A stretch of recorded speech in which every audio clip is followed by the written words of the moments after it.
नमस्कार प्रिय बंधुरा बाबलिस कुकिंग मोमेंटे आपनादेर सबाइके जानाई स्वागत।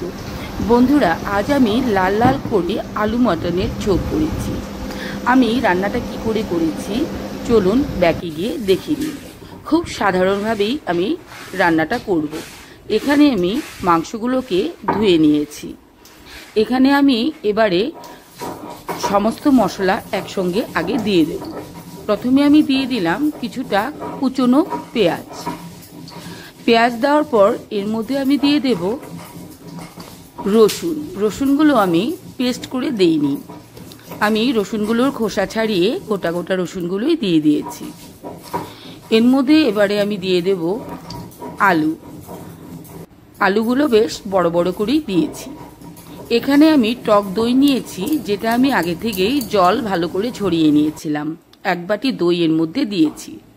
दिए दिलाम दुटो टमेटो, सामान्य एकटू आदा बाटा, जिरे बाटा और दिए दिচ্ছি लंका बाटा।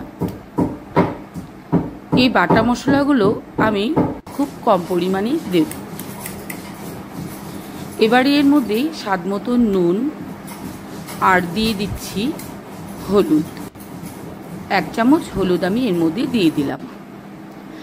এখানে আমি দিয়ে দিলাম কিছুটা ধনে গুঁড়ো, কিছুটা দিয়ে দিলাম কাশ্মীরি লাল লঙ্কার গুঁড়ো। এখানে আমি বেশ পরিমাণ সরষের তেল দিয়ে দিচ্ছি।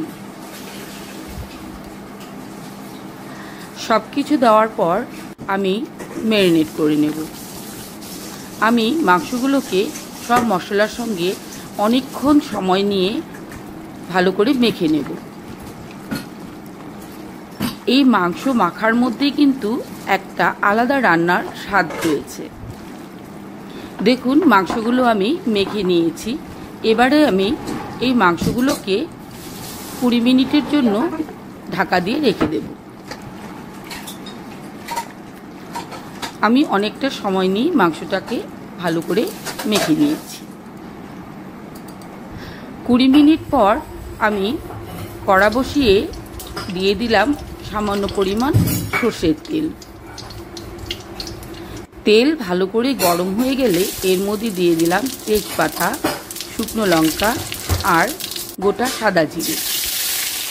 ফুটে উঠলে এর মধ্যে কিছুটা পেঁয়াজ কুচি দিয়ে আমি নেড়ে চেড়ে লাল লাল করে ভেজে নেব। যেহেতু মাংস মাখার মধ্যে আমি অনেকটাই পেঁয়াজ দিয়েছি তাই আমি এখানে বেশি পেঁয়াজ দিইনি, শুধু একটু সেন্টের জন্য সামান্য পরিমাণ পেঁয়াজ ভেজে নিয়েছি। এবারে মেখে রাখা মাংস এর মধ্যে আমি দিয়ে দিচ্ছি। মাংসটা দিয়ে তেলের সঙ্গে আমি ভালো করে আবার নেড়ে চেড়ে একটু রান্না করে নেব।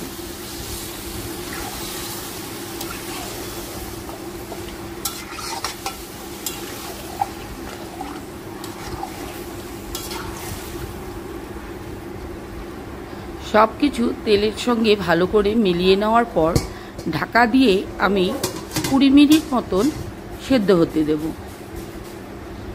এই সময়ে গ্যাসের ফ্লেমটা মিডিয়াম আছে থাকবে। 20 মিনিট পর দেখুন মাংসে কতটা জল উঠে গেছে।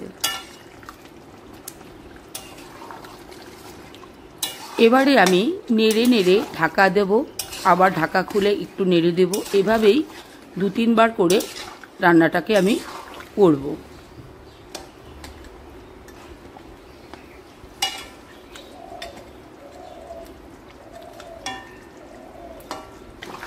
বন্ধুরা আমার এই সাধারণ রান্নাগুলো আপনাদের কাছে কেমন লাগে অবশ্যই আমাকে একটি কমেন্ট করে জানাতে ভুলবেন না। আর আমার এই রান্নার ভিডিওগুলো যদি আপনাদের ভালো লাগে অবশ্যই আমার চ্যানেলটিকে সাবস্ক্রাইব করে পাশে থাকবেন। দেখুন আমি কিছুক্ষণ পর আবার রান্নাটা করছি। এখানে আলুগুলো কিন্তু ভালো সেদ্ধ হয়ে গিয়েছে। আমি কিছুক্ষণ ঢাকা দিয়ে আবার ঢাকা খুলে এভাবেই রান্নাটা করেছি। মাংস কিন্তু মোটামুটি সেদ্ধ হয়ে এসেছে।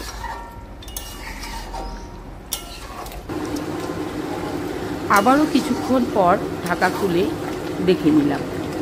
দেখুন এবারে কিন্তু জলটাও একেবারেই শুকিয়ে এসেছে। এর মধ্যে আমি এখন দিয়ে দিলাম সামান্য পরিমাণ চিনি। যেহেতু আমি টক দই দিয়েছি, তাই টমেটো আর টক দইয়ের স্বাদটাকে ব্যালেন্স করার জন্যই আমি সামান্য পরিমাণ চিনি দিয়েছি। আরও এর মধ্যে দিয়ে দিয়েছি 1 চামচ গরম মশলা। এবারে আমি চিনি আর গরম মশলাকেও নেড়েচেড়ে মিলিয়ে নিলাম।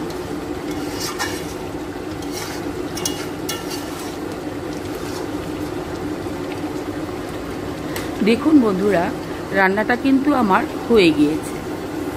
আমার এই মাংস রান্নার ভিডিও আপনাদের কেমন লাগলো অবশ্যই আমাকে কমেন্ট করে জানাতে ভুলবেন না। আর কিছুক্ষণ সময় জাল করে আমি নামিয়ে নিয়েছি। সবাই ভালো থাকবেন, সুস্থ থাকবেন। আমি এবার গরম গরম খাবার পরিবেশন করব। আবার দেখা হবে অন্য একটি পর্বে।